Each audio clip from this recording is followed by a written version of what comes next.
ان خوشیوں کو دوبالا کیا۔ میں سمجھتا ہوں کہ یہ ہے وہ سبق کہ ارشد ندیم نے ہمت نہیں ہاری۔ بہت زندگی میں اندھے تھپیڑوں کا مقابلہ کیا، مگر جستجو اور ہمت کے ساتھ ارشد ندیم نے دن رات محنت کی اور پاکستان کو گولڈ میڈل جیت کر یہ ثابت کیا کہ حالات کتنے ہی مشکل کیوں نہ ہوں، کتنے ہی بڑے چیلنجز کیوں نہ ہوں، اگر قومیں یہ فیصلہ کر لیں کہ ہم نے ہار نہیں ماننی، مشکلات کا دیوانہ وار مقابلہ کرنا ہے، تو یقین جانیے جس طرح حضرت قائد اعظم کی عظیم قیادت میں لاکھوں مسلمانوں، کروڑوں مسلمانوں کی جدوجہد اور قربانیوں سے جس طرح پاکستان معرض وجود میں آیا تھا، میں سمجھتا ہوں کہ اگر ہم اسی معاملے کو، منظرنامے کو سامنے رکھ لیں تو یقین کریں کہ نہ صرف ہماری ماضی کی کوتاہیاں ختم ہو جائیں گی، پاکستان جلد ضرور انشاءاللہ اقوام عالم میں اپنا مقام حاصل کر کے رہے گا۔ شرط یہ ہے کہ ہم اس کے لیے تیار ہیں۔ پاکستان کی ترقی کی کنجی آپ کے ہاتھ میں ہے، اور یہ تبھی ممکن ہے، آپ نے کل کے پاکستان کو تابناک بنانا ہے، اور اس کے لیے آج کی حکومت وقت کا یہ فرض منصبی ہے کہ وہ اس تابناک کل کے لیے پوری تیاری کرے، اور نوجوانوں کے ہاتھوں میں وہ جدید علم اور جدید ٹیکنالوجی آپ کے ہاتھوں میں تھمائے، جس سے کہ آپ پاکستان کے اندر ترقی اور خوشحالی کا انقلاب لا سکیں۔ اور ابھی جس طرح بتایا کہ یہ جو اوپن اسکالرشپ میں کمپٹیشن ہوتا ہے، چیئرمین مختار صاحب نے پچھلے 3 سال سے پاکستان سر فہرست رہا ہے، تو مجھے بتائیے کہ کوئی شک ہے، کسی کو کوئی ڈاؤٹ ہے کہ ہماری نوجوان نسل اگر ان کو مواقع مہیا کیے جائیں تو اللہ تعالیٰ کے فضل و کرم سے نہ صرف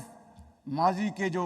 نقصانات ہیں ان کا خاتمہ ہو جائے گا، پاکستان کی طرف معاشی لحاظ سے، دفاعی لحاظ سے کوئی میلی آنکھ سے نہیں دیکھ سکے گا۔ مگر شرط اول یہ ہے کہ اکابرین کو ایک اجتماعی قوت کے ساتھ، یکسوئی کے ساتھ، اتفاق اور اتحاد کے ساتھ آگے بڑھنا ہوگا۔ میں صرف چند مثالیں دینا چاہتا ہوں کہ اس سفر میں، 77 سال کے سفر میں یقیناً عظیم کامیابیاں بھی ہیں اور ناکامیاں بھی ہیں، اور اگر ہم صدق کے دل کے ساتھ اس کا تجزیہ نہیں کریں گے تو میں سمجھتا ہوں کہ ہم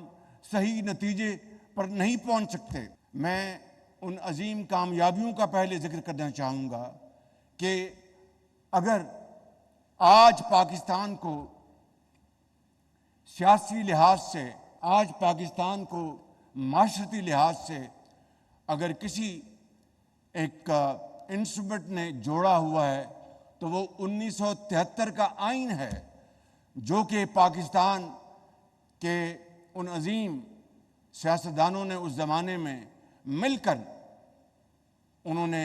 یہ فریم کیا۔ آئین جو ہے وہ آج قومی وحدت کا ایک نشان ہے۔ ہمارے 100 اختلافات ہوں گے لیکن 73 کانسٹیٹیوشن کے اوپر کسی کو کوئی قطعاً کوئی اختلاف نہیں۔ اسی طریقے سے میں سمجھتا ہوں کہ پاکستان ایک ایٹمی طاقت بنا، تمام تر مشکلات کے باوجود دنیا میں بے پناہ پابندیاں لگانے کی کوشش کی، لیکن جب فیصلہ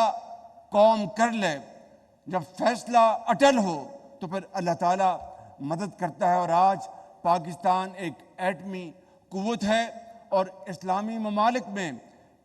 پہلا اور واحد ایک اسلامی ملک ہے جس کو اللہ تعالیٰ نے یہ عظیم طاقت عطا فرمائی ہے۔ قیامت تک دشمن جو ہے ہماری طرف میلی آنکھ سے دیکھ نہیں سکتا۔ اسی طریقے سے اگر میں یہاں پر یہ کہوں کہ جو دہشت گردی تھی پاکستان کے اندر، جس کے خاتمے کے لیے 70,000 پاکستانیوں نے اپنی جانیں نچھاور کی، اور اس کے لیے زندگی کے ہر شعبے سے تعلق رکھنے والے فرد نے اپنا حصہ ڈالا، چاہے وہ ایک ماں ہے، چاہے وہ ایک جوان ہے، بیٹا ہے، استاد ہے، ڈاکٹر ہے، انجینئر ہے، افواج پاکستان کے افسر ہیں، جوان ہیں، ان کی اولادیں ہیں، پولیس ہے، اور اسی طریقے سے پورے چاروں صوبوں کے اندر لوگوں نے قربانیاں دیں۔ 70,000 تب جا کر یہ ناصور کو ہمیشہ کے لیے دفن کیا گیا بدقسمتی سے۔ یہ ہے وہ ہماری ناکامی کی ایک علامت۔ بدقسمتی سے پچھلے چند سالوں میں بعض غلطیوں کے بنا پر دوبارہ دہشت گردی اونت کر آئی ہے، وگرنہ اس کا مکمل طور پر خاتمہ ہو چکا تھا۔ اور اس کے نتیجے میں جہاں پر 70,000 عظیم پاکستانیوں نے قربانیاں دیں، وہاں پر پاکستان کی معیشت کو $150 ارب کا نقصان پہنچا۔ جنہوں نے ہمیں اس کام کے اوپر کہا کہ جناب آپ فلاں طاقت کا مقابلہ کریں، انہوں نے صرف $20 ارب ہمیں دیے، ہماری معیشت کو $150 ارب کا نقصان پہنچا۔ تو یہ ہے وہ صورتحال جس کا پھر دنیا کو اس کا فائدہ پہنچا۔ پاکستان میں تو دہشت گردی ختم ہوئی، لیکن دنیا کو اس کا فائدہ پہنچا کہ وہاں پر بھی دہشت گردی جو ہمارے ہمسایہ ملک سے ہوتی تھی اس کا خاتمہ ہوا، اس کے لیے عظیم قربانیاں دی گئیں۔ اور میں سمجھتا ہوں کہ اس میں ان تمام دفاعی اداروں کا بھرپور کنٹریبیوشن ہے جس کو قوم ہمیشہ یاد رکھے گی، چاہے وہ ہماری بری فوج ہے، چاہے ہماری ایئر فورس ہے، چاہے ہمارے لا انفورسنگ ایجنسیز ہیں، پاکستان کے عوام ہیں۔ ایک زمانہ تھا کہ زراعت ترقی کی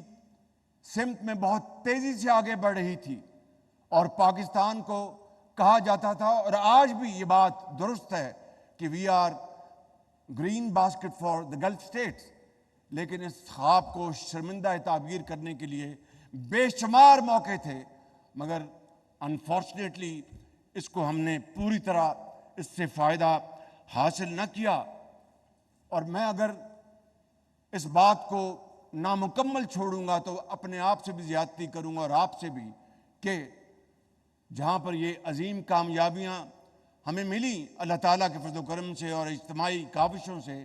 وہاں پر آج پی آئی اے جو ایک زمانے میں اس کے بارے میں جو لوگو تھا great people to fly with, اور آج ہمیں پی آئی اے کو آج پرائیویٹائز کرنا پڑ رہا ہے۔ پی آئی اے جن قابل مینجمنٹ کے ذمے تھی، انہوں نے ہمارے بعض برادر ممالک میں ان کی ایئر لائنز قائم کر کے دی۔ اسی طریقے سے پاکستان کا 5 سالہ ترقیاتی منصوبہ، اس کی باقاعدہ کاپی کی گئی، اور جنوبی کوریا نے پاکستان کو فالو کیا، اور آج بدقسمتی سے ہماری ترقی اور جنوبی کوریا کی ترقی کا جب آپ موازنہ کرتے ہیں تو پھر ہمیں اس کے اوپر ایک لمحے کی تاخیر کے بغیر ہمیں اس بات کا فیصلہ کرنا ہے کہ کیا بزنس ایز یوزول چلے گا یا ہم آگے بڑھیں گے۔ میرا ایمان ہے اللہ تعالیٰ کے فضل و کرم سے کہ یہ جو نوجوان نسل اس ہال میں موجود ہے اور پورے پاکستان میں کروڑوں کی تعداد میں، آپ نے انشاءاللہ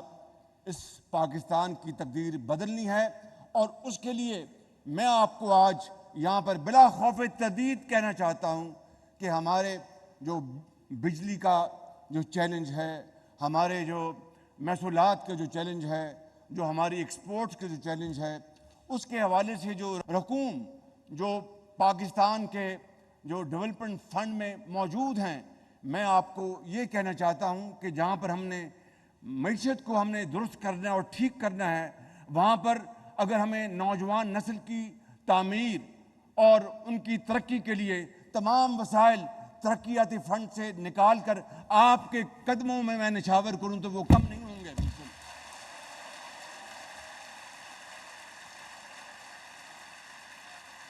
بڑے ادب اور انکساری کے ساتھ کہنا چاہتا ہوں کہ یہ بات صرف یہ کوئی جذباتی بات نہیں ہے۔ آپ یاد کریں میاں نواز شریف کے دور میں جب وہ وزیر اعظم تھے اور میں پنجاب میں خادم تھا، تو لاکھوں لیپ ٹاپس میرٹ پر اربوں روپے کے سرمایے سے نوجوان نسل کو تقسیم کیے گئے، اپنے بچوں اور بچیوں کو میرٹ کے اوپر، صرف میرٹ کے اوپر۔ پنجاب ایجوکیشن انڈاؤمنٹ فنڈ، جس سے کو تقریباً اس زمانے میں مجھے یاد ہے 22 ارب روپے کے وظائف، ہزاروں لاکھوں پورے ملک، صرف پنجاب نہیں بلکہ ہم نے باقی صوبوں کو بھی اس میں شامل کر رکھا تھا، ان 22 ارب روپے کے وظائف لاکھوں بچوں اور بچیوں کو میرٹ پر دیے گئے، جس سے کہ وہ الحمدللہ آج بڑے بڑے میدانوں میں مقابلہ کر رہے ہیں اور بڑے ڈاکٹرز بنے، انجینئرز بنے اور بے شمار اسی طریقے سے۔ اور یہ پنجاب ایجوکیشن انڈاؤمنٹ فنڈ آج پاکستان انڈاؤمنٹ فنڈ بن چکا ہے، اور اسی طریقے سے پنجاب انڈاؤمنٹ فنڈ ایک اور تھا پیف، وہ بھی آج پاکستان انڈاؤمنٹ فنڈ بن چکا ہے، اور اسی طریقے سے دوسرے کئی شعبوں میں تعلیم کے حوالے سے اور ہنر بچوں اور بچیوں میں ان کو دینے کے لیے ہم نے بے شمار اسکیم چلائیں، اور انشاءاللہ میرا ایمان ہے کہ آپ کو جو بھی ہوگا نوجوان نسل کی ہم تعمیر کریں گے، ان کو عظیم بنائیں گے انشاءاللہ۔ ایک اور میں آپ کو یہ بات کرنا چاہتا ہوں کہ اسمال میڈیم انٹرپرائز SMEs، اس میں آپ نے آنا ہے، اور ابھی میں نے گورنر اسٹیٹ بینک سے 3 دن پہلے میٹنگ کی ہے، وزیر خزانہ کو بھی درخواست کی، گورنر اسٹیٹ بینک کو بھی درخواست کی کہ اسمال میڈیم انٹرپرائزز، چاہے وہ دیہاتوں میں زراعت پر مبنی ہوں، چاہے وہ شہروں میں،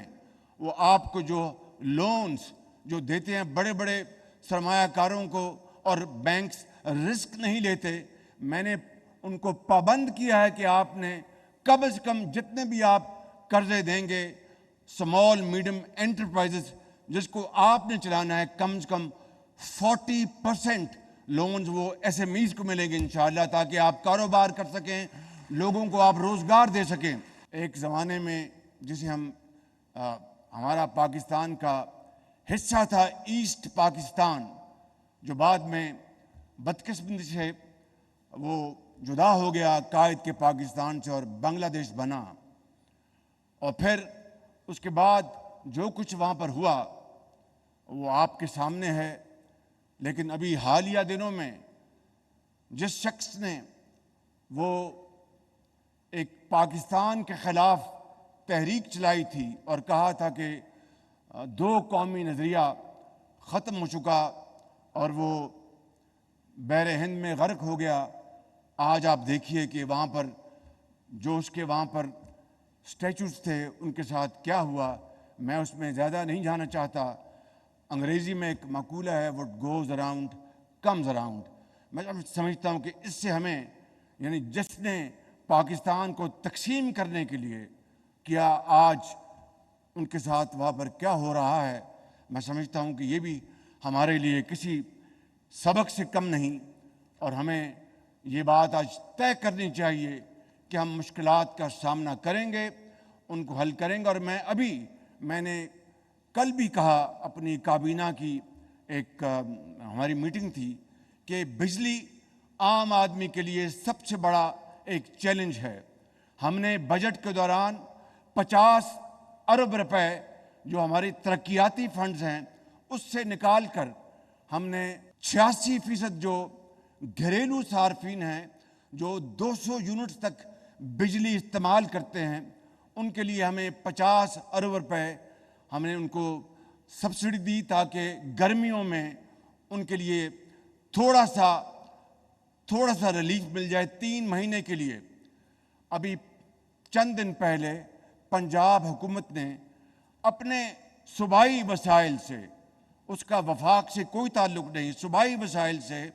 45 ارب روپے انہوں نے خرچ کیے اور 2 مہینے کے لیے 200 یونٹ سے لے کر 500 یونٹ تک جو بھی گھریلو صارفین ہیں ان کے لیے ایک بہت بڑا ریلیف دیا۔ میں سمجھتا ہوں کہ اس کے اوپر کوئی سیاست نہیں ہونی چاہیے، اس کے اوپر باقی صوبوں کو بھی اگر وہ چاہیں تو اس میں حصہ ڈالیں کہ آج قوم کو یکجہتی کی ضرورت ہے، آج قوم کو تقسیم کی ضرورت نہیں۔ تقسیم نے پاکستان کو بہت نقصان پہنچایا، آج ہمیں یکجہتی، اتفاق، اتحاد اس کی ضرورت ہے۔ اور میں آج آپ کو یہ کہنا چاہتا ہوں کہ آئندہ آنے والے مستقبل کو تو صرف اللہ تعالیٰ جانتا ہے، ہمیں صدق کے دل کے ساتھ، نیک نیتی کے ساتھ مل کر اگر ہم پاکستان کی حالت تبدیل کرنے کا فیصلہ کر لیں تو یقین کریں کہ پھر وہ وقت بہت قریب آ سکتا ہے جس سے کہ پاکستان اقوام عالم میں عزت اور وقار کے ساتھ سر اٹھا کر چل سکتا ہے۔ میں ختاماً یہ شعر عرض کرنے سے پہلے یہ کہوں گا، اور یہ بات میں اپنی زندگی کا نچوڑ آپ کو بتا رہا ہوں۔ مجھے 40 سال اس سیاست کے خاردار میدان میں گزر گئے ہیں، میں دنیا کا ایک خطا کار ترین انسان ہوں، لیکن عوامی خدمت میں چھوٹی موٹی خدمت کی ہے، اس کو اللہ تعالیٰ قبول فرمائے۔ آج کا جو پاکستان ہے، آج کے ہمارے جو معروضی حالات،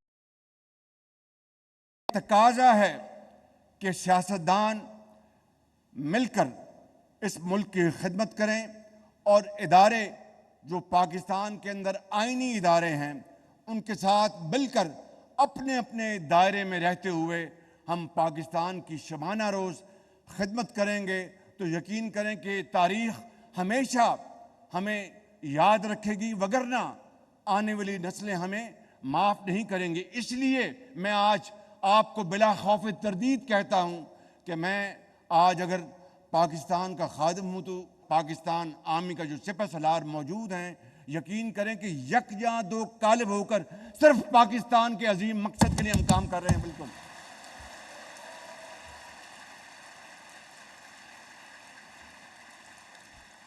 کبھی مایوس مت ہونا، اندھیرا کتنا بھی گہرا ہو۔ کبھی مایوس مت ہونا، اندھیرا کتنا ہی گہرا ہو۔